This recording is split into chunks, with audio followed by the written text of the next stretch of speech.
So to run it right, you need to have the right fuel pressure, so you need to have the right kind of fuel pump. Back then, we knew, like the big cars, Oldsmobile, Cadillac, stuff like that, they had probably 5 to 7 pounds, which is no problem because it depends on the shut-off of the needle and seat in the carburetor. But when they tried to use that kind of pressure with a Ford early carburetor, these carburetors came in Ford in 1934, and they used this for 1938. Then they went to a little different configuration. So anyway, they made no provisions for water pumps. All he's got is enough water. This system is just filled up with water. It isn't really intended to cool necessarily. It just keeps the temperature the same. The car was pushed off by hand. It wasn't used as a starter. Now that's one of the changes that I made in it. This has a starter, it has a battery, but the original car was not. You just had a magneto. Yeah, he ran a magneto for ignition. This is a regular early Ford, 1942 to 48 Ford distributor, which is just simple, but it's a dual point distributor, and that's the way Ford made the cars back then. They designed the ignition system in about 1932. Ford Motor Company went to Mallory and said, I need a system for this new car we're coming out with, the new V8 engine. So they came up with that idea, and they used 2 sets of points, and one makes and one breaks. And what that does is it gives them a little bit more dwell, so it gives them a little bit better possibility for firing, you know. So anyway, these are Ford shocks. These were probably 1934 to 36. And that's typical of what they used in the 20s and the 30s in Fords. This front axle and stuff is like a 33, 34 Ford front axle. It's got a 4-shift transmission like that one does. And for the fuel pressure, you build your own. See, You got a hand pump. There's a hand pump over here, and you pressurize the tank, and you build it up to about 3 or 4 pounds. And then you make your run, and while you're making your run, actually it goes down. But as long as it's got a little bit of pressure, it'll withstand. This car has hydraulic brakes, like my Sprint car. It's still got the mechanicals. When these cars were made, they were made with mechanical brakes.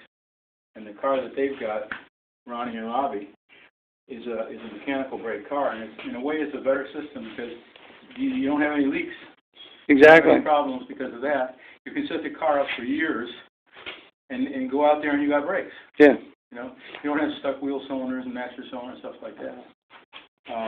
This is a Ross steering, and it was used on the Willys. They use them in utility vehicles and all sorts of things. But if you look at the pictures,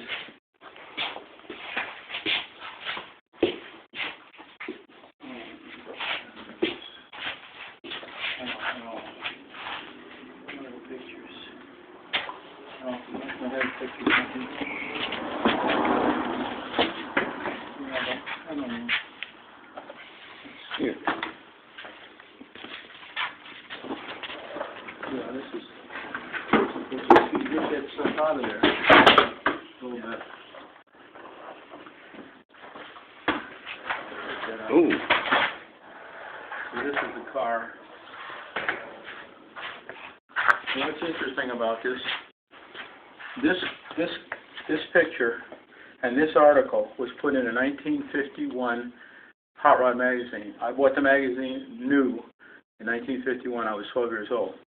And I hated it. I mean, I didn't look at this. It was a piece of shit. It was just a bunch of junk stuck together.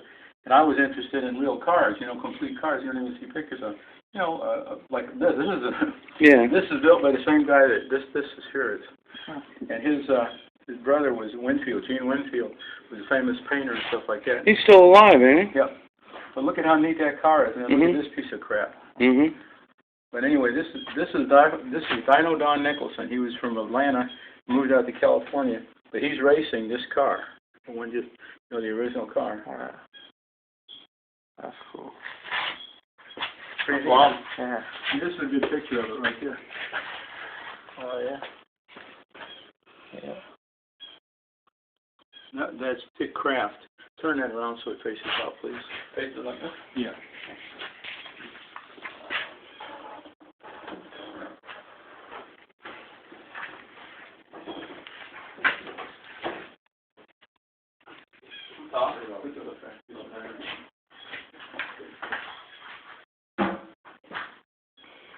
So Glenn, have you ever tried to top end this thing?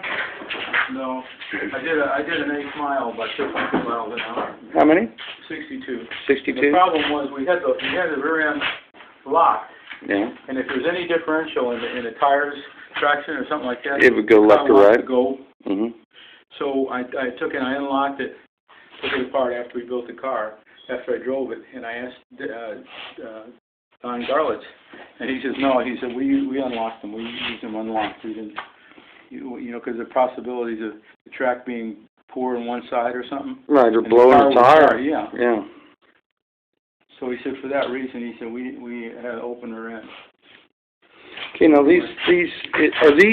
these wheel weights? Is this balancing right here? That's a balancing method. That's what they did for the wire spoke wheel. Right. That was before they had clamp-on wheel weights and stuff. Right. Now is that lead or? Yeah. Yeah, just It's actually solder. okay. All right. You know what I mean? Solder with Yeah. probably rosin core or something. Just plain old radiator solder or something. Very cool. But this was an interesting project because I wanted to make the car. See, all we had for safety equipment There's a seat belt. is a flat belt, a 4-inch belt, a 3-inch belt, lap belt. Right. Damn fighter airplane light. Yeah, this is off of World War II planes. Yeah. Yeah, but that was it. He had one of the pictures. It shows a piece of pipe, and it comes up, and then it's got a 90, and then it goes over, and it's got another 90. Looks like a piece of PVC, about 1-inch PVC. Yeah, yeah. But it didn't have PVC in 1950. And that was his roll bar? It was probably just material, but that's all he had. Didn't have any braces. He just had a little bar over the thing. And a lot of guys got hurt in these early race cars.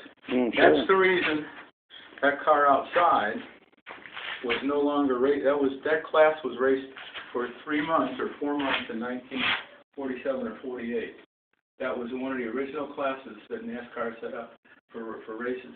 That's called a hot rod or a roadster. And they did it for about 3 or 4 months, and then they stopped it because they had some people get hurt bad. So they realized it was unsafe. That's got a hoop on it. Some of them didn't even have hoops. So that car out there is based on a NASCAR? Oh, yeah, yeah. NASCAR? NASCAR started in 1948. Right. They had 2 classes, modifieds and roadsters. And if you look at the instruction book for the rule book, you'll see the roadsters in it. See, very few people know that. That's the reason I want to show this car. Right. I built it because I wanted it for myself, you know, the uniqueness of it. We ran it at drag strips. We ran it at circle tracks. I've run that car at Disney World. Disney had, I think, a three-quarter mile asphalt there. Yeah.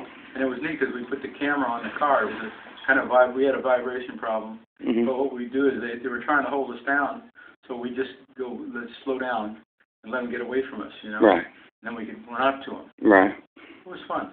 Yeah.